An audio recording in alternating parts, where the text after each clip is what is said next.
Welcome to the fifth module of the course, Senior Secondary School Computer Science Content. The title of this module is Assessment in Computer Science Education. By the end of this module, students should be able to explain the purpose and methods of assessment in computer science education and how they support learning and academic growth. By the way, what is assessment? Can we make a definition? Yes. Assessment is a crucial component of teaching and learning activities with several definitions in the literature. One way to define assessment in computer science education is to see assessment as the process by which a teacher forms a judgment about a student by considering the student's responses to computer science tasks. And on the basis of that judgment, the teacher assigns outcomes such as feedback and a numeric score. The role of assessment in computer science education is to provide information about student learning that can be used to improve instruction and support student growth. This information can be used by teachers, students, and parents to make informed decisions about the student's academic progress, the effectiveness of instruction, and the alignment of curriculum, instruction, and assessment. Having spoken about the definition of assessment, can we now look at the theoretical perspectives on assessment? Basically, there are two theoretical perspectives on assessment. The first one being the measurement perspective. This consists assessment as a relative measurement in which students are judged in comparison with each other and graded based on some predetermined norms of expected distribution curves. Some people call it normed reference assessment. This perspective is centered on the idea that learning can be accurately measured and that assessment results can be used to make informed decisions about student learning and instruction.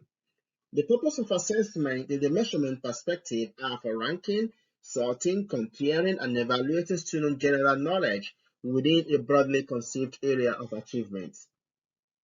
One key benefit of the measurement perspective of assessment is that it allows for a consistent and comparable evaluation of student performance across different classrooms, schools, and even states. This helps to ensure that educational standards are being met and that students are being held to the same high standards regardless of where they live or attend the school. In order to effectively implement the measurement perspective of assessment in education, it is important to have a clear understanding of the learning outcomes that are being assessed, as well as the appropriate assessment tools and techniques that can be used to measure student performance. This requires a careful selection of assessment methods and instruments that are valid, reliable, and fair, and that accurately measure the learning objectives they are designed to assess. The second theoretical perspective to assessment is the standard perspective. This conceives assessment as criterion referenced in which students are judged against some standards or criteria set in the course description. This perspective is based on the idea that educational standards provide a clear and consistent framework, all right, for measuring student assessment and progress over time. The purpose of assessment in the standard perspective is to gauge student performance against the preset criteria. Okay, unlike in the measurement perspective where it is against a norm or a distribution curve. So that is the level of attainment of the preset learning outcomes by individuals. One of the key benefits of standard perspective assessment is that it promotes educational equality by ensuring that all students have access to the same high quality education and adhere to the same expectations and standards. This helps to eliminate disparity in educational opportunities and outcomes and provide all students with the foundation they need to succeed. To effectively implement the standard perspective assessment in education, it is important to engage in ongoing alignment and refinement of educational standards, as well as the development of appropriate assessment tools and techniques that accurately measure student performance against these standards. This requires a collaborative and inclusive approach involving teachers, administrators, parents, and other stakeholders in the development and implementation of educational standards and assessment. Great. Say something about the purposes of assessment in education. So we can identify three main purposes of assessment in education. Some people may call it types of assessment, but I decided to call it purposes of assessment. So here we talk about the formative assessment. Assessment can be used for formative purpose. What do we mean? The formative assessment refers to the ongoing process of gathering information about student learning during the learning process to inform instructional decisions and improve future learning. This type of assessment is focused on providing feedback to students and teachers rather than just evaluating what students have learned. So the purpose of this formative assessment is to guide the students and give feedback to correct errors in the student work, and at the same time to inform teacher. So the errors in the student work can help the teacher to identify the areas in which students are having misconceptions about the lesson. So with that, the assessment help also the teacher, not only the student. While for the summative assessment, this refers to the evaluation of student learning at the end of a unit, a course, or even an educational program. It measures how well students have learned the information they were taught and assess their overall understanding of the subject matter. The main objective of summative assessment is to provide a final judgment of student learning outcomes. In summative assessment, the errors is no longer for correction, rather it is for punishment. If you make errors, you get deduction in your scores or in your grade at the end of the day, and that is not coming back, unlike in the formative assessment. The third purpose of assessment is diagnostic purpose. A diagnostic assessment is an evaluation tool used to identify a student's strengths and weaknesses in a particular subject area at the beginning of a unit, a course, or even an educational program. The purpose of diagnostic assessment is to provide teachers with information to personalize instruction and address the needs of individual students. It is used to determine the prior knowledge and skills of students and guide future instruction. Now, can we now talk about the forms of assessment in computer science education, the different forms of assessment that we can have, or we can call it the different types of assessment that we can have. Basically, assessment is a critical component of computer science education as it provides teachers and students with information on student learning and mastery of the subject. So in computer science, um, education, there are several forms of assessment. So this include the performance-based assessment, the project-based assessment, and written assessment. Let's see how this will go. As for the performance-based assessment, this evaluates student learning through hands-on tasks such as programming assignments, debugging exercises, and simulations.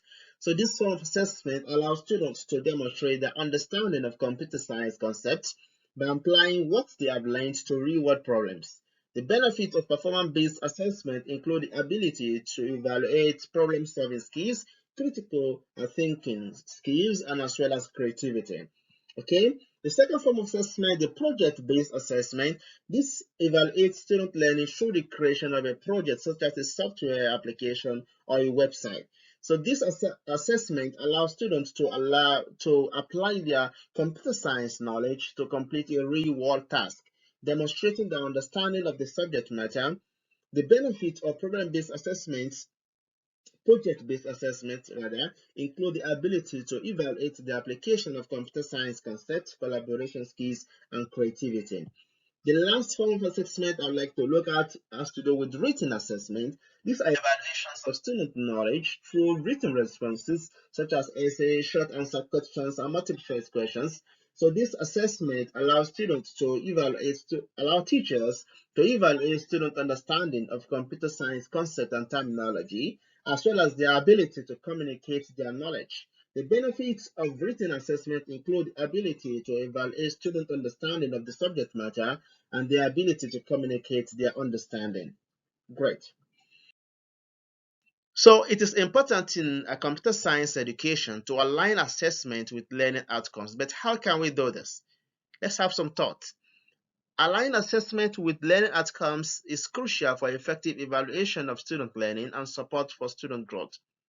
Learning outcomes are clear, specific statements that describe what students are expected to know and be able to do after completing a unit, a course, or even an educational program.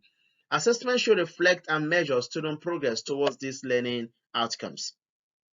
By aligning assessment with learning outcomes, teachers can ensure that they are evaluating student learning in a meaningful way. This allows teachers to measure progress toward the learning goals, identify areas where students need additional support, and provide targeted feedback to help students improve. Aligned assessment also provides students with a clear understanding of what they are expected to learn, allowing them to focus their attention on the most important content and skills. Additionally, aligned assessment with learning outcomes supports student growth by allowing teachers to track progress over time and make informed decisions about instruction. For example, if a student is struggling with a particular learning outcome, the teacher can adjust their instruction to better meet the needs of that student.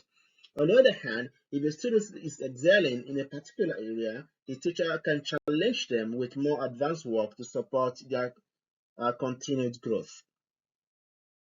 Okay, can we now mention some benefits of assessments in computer science education? Yes, we can talk about the improved student learning.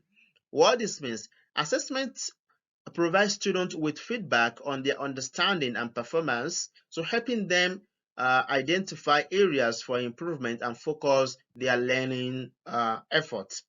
We can also identify increased motivation as a benefit of assessment in education, especially in computer science education. So by setting clear learning goals and providing regular opportunities to demonstrate their understanding and progress, students can stay engaged and motivated throughout the instruction. We can also identify improved teacher effectiveness as a benefit of assessment. We can identify development of key skills.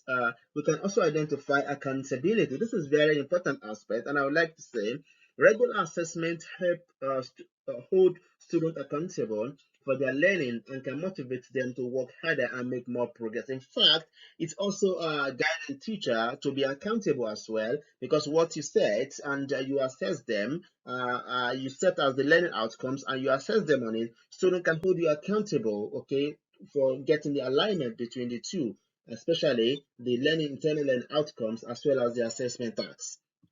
Okay, can you now mention some challenges of implementing aligned assessment in education or in computer science in particular? Yeah, there are some challenges, definitely. So one of them being lack of clear expectations. Students may struggle to understand what is expected of them if the learning outcomes and assessment criteria are not clearly defined. Secondly, inadequate assessment tools. Incorrect or inadequate or inappropriate assessment tools can lead to inaccurate results, making it difficult to determine student progress and mastery of the material. The third one being bias in grading. Grading can be subjective at times, leading to potential bias and unequal treatment of students. Lastly, we can also identify difficulty in measuring practical skills as a challenge of implementing aligned assessment in computer science education. Assessing hands-on coding, for instance, and programming skills can be challenging as it may require extensive time and resources. What are now the best practices to alleviate this kind of challenges? One is for you to clearly define your expectation as teachers, clearly outline the learning outcomes and assessment criteria to ensure that students understand what is expected. Secondly, you should use appropriate assessment tools. Select assessment tools that accurately measure student understanding and mastery of the material, such as coding challenges, projects, and exams. Also, you should ensure fairness in your grading. Use objective criteria and rubrics to grade assignments and provide clear feedback to students on their performance. Lastly, you should emphasize on hands-on skills and incorporate hands-on coding programming activities into the course and use practical assessment such as project and coding challenges to evaluate student skills. So at this point, I think we've said enough about the assessment and what you need to know about assessment in education. So I wish you good luck in your further study. Thank you.